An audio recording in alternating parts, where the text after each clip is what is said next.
Hi, I guess this is my first video. I was working on making some scripts for my channel, but then I watched the first episode of this show, the second season at least. Prodigal Son has been one of my favorite shows for the last year, so when season 2 came out, I had to watch it.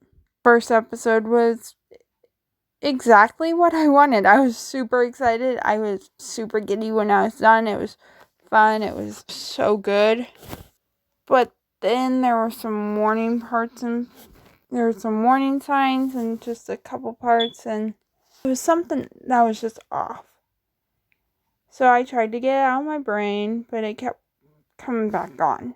So then I kept thinking about it and thinking about it, and now I'm making a video. So, yep. So I will just use this is something I'm doing to make sense of it, and at the end, I'll put in my predictions, hope for the season. Oh, and big, red, flashing, big spoiler sign for the rest of the show.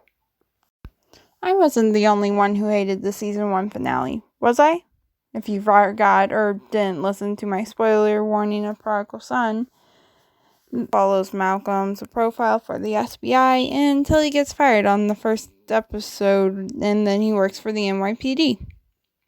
His dad is a serial killer called the Surgeon, and we see his pain and his mental health.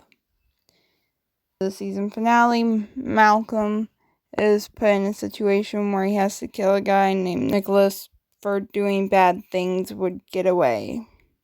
I was thinking at the time of the season finale that Malcolm killing the guy would bring it full circle with his dad not wanting to be like him, and the whole thing they were building up to for the entire series, except they didn't do that. Instead, her sister did, which had no impact because I never was interested in her, don't even like her, and really didn't care about what happened after. And I kind of realized that the first episode didn't have Ainsley that much. I'm like, yeah, cool. And after a thought, I realized that Ainsley needs to be there.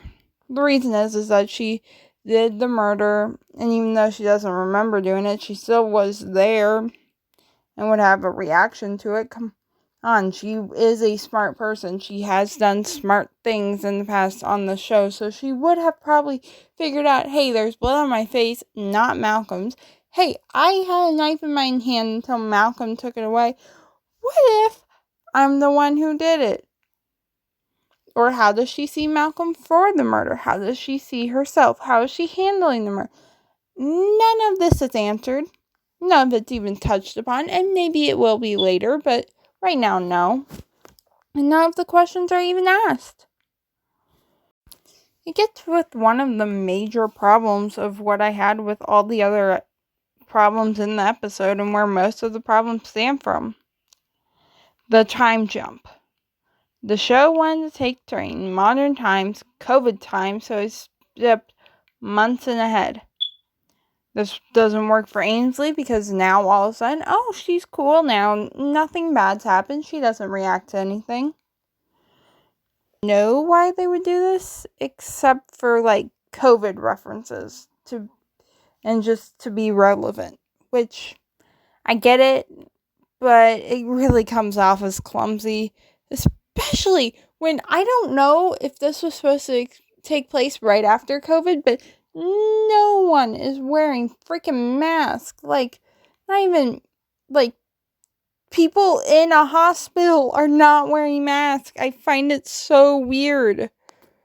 And they just always awkwardly bring up COVID in conversation, which, okay, but it just feels all so unnatural. And that's just the casual references in it.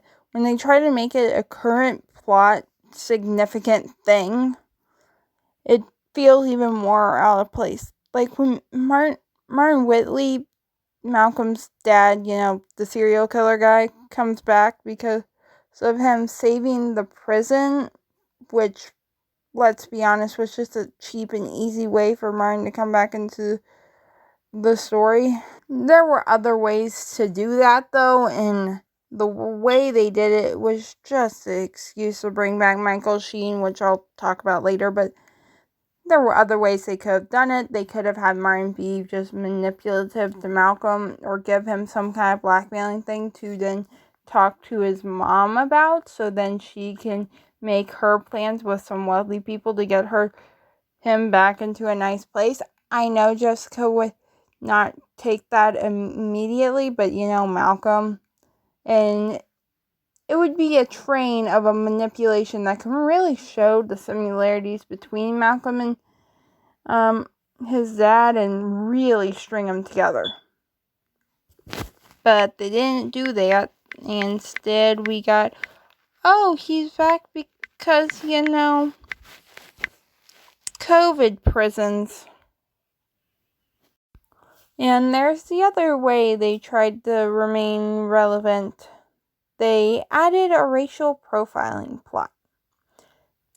Now, what Danny talked about being a pandemic, systemic racism.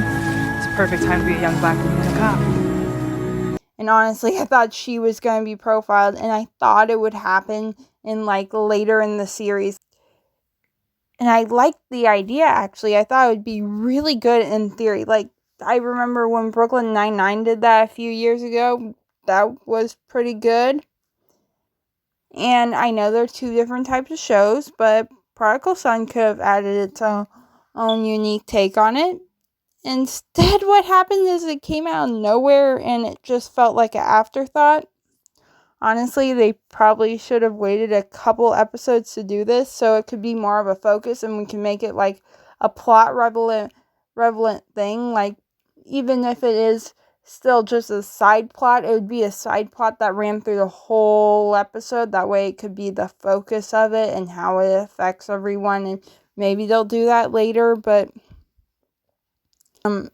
again, they may do it later, but it just seems clumsy right now, because it literally happened after a scene where the main character is pointing the sword at someone, seeming like he might snap at any moment, until a cop shows up and tells him to drop the weapon, and it's this whole dramatic moment. And then we get from one action scene to boom, JT gets arrested and harassed by a cop and no time to breathe. Maybe it was to tell the audience that it could happen at any moment, but it was just poorly paced and it seems so weird. And maybe they wanted to have it start in the beginning to be a long-running plot thread, but showing how hard it is to actually get a conviction, but it just seemed carelessly thrown together. You know what else could have happened if there wasn't a time skip? It would force the writers to use Ainsley more, which honestly I don't want, but the writers made their bed with the ending of the first season, so they got a lie in it. Gil and Jessica's relationship could have actually had an official start point of them actually talking and having a point where they're like, yeah, this is what we want to do, instead of, yep, we're dating. This is what's happening now. Gil could have even had more tension behind him, as he had a chance of dying. I mean, we all knew he probably wouldn't die, but at the end of season 1, there seemed like there would be a hypothetical chance. And JT could have been a captain for a little bit longer to have a status quo change. Maybe see how JT's leadership skills differ from Gil's and see those kinds of comparisons. I mean, again, JT racial profiling could happen at any time in the last, let's see, we're in America, so years, no, decades, no, centuries. Yeah, there was the fugitive slave law where, African Americans who escaped, or even ones that didn't, ran free, could get arrested and put back into slavery. So yeah, they that didn't have to be that modern. Remember when I talked about Malcolm pointing the sword at a guy? Well, things like that happen a total of 3 times in this episode. The first scene was right at the beginning when Malcolm was talking to a guy on the ledge and kept teasing him that he was just going to let him go and who cares, we're all murderers kind of thing. The second one was when it had some chainsaws and nail guns, super fun. Third one was before I mentioned sword.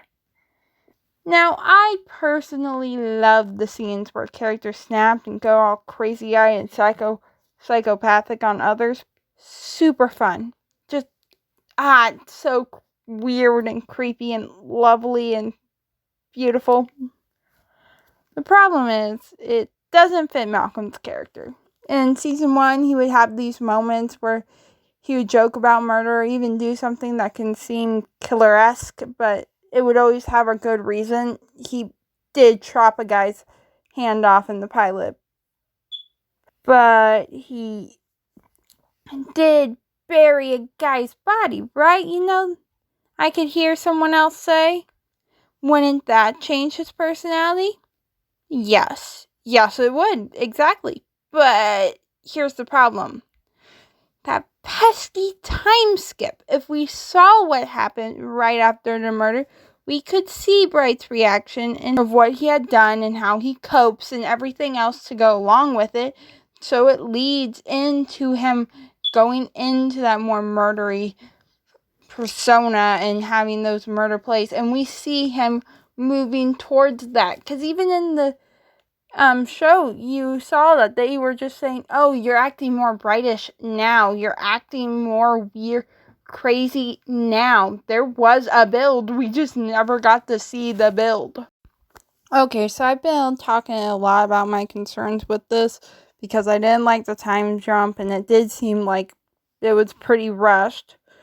But I'm still so excited about the show. I love it. And there's a lot of issues I saw, but I still got that little giddy feeling every time I watch this show. It is so much fun and I just love watching Malcolm at all times. And if we just get crazy Malcolm for the rest of the series, I will be super happy. Like those crazy Malcolm moments. Who knows? Maybe by the next episode, everything will be smoothed out and I'm worrying about nothing. But with the rush and COVID and everything else, it seems like maybe they're going down a different path that maybe I don't want. I don't know. I'll see later on. Also, new channel.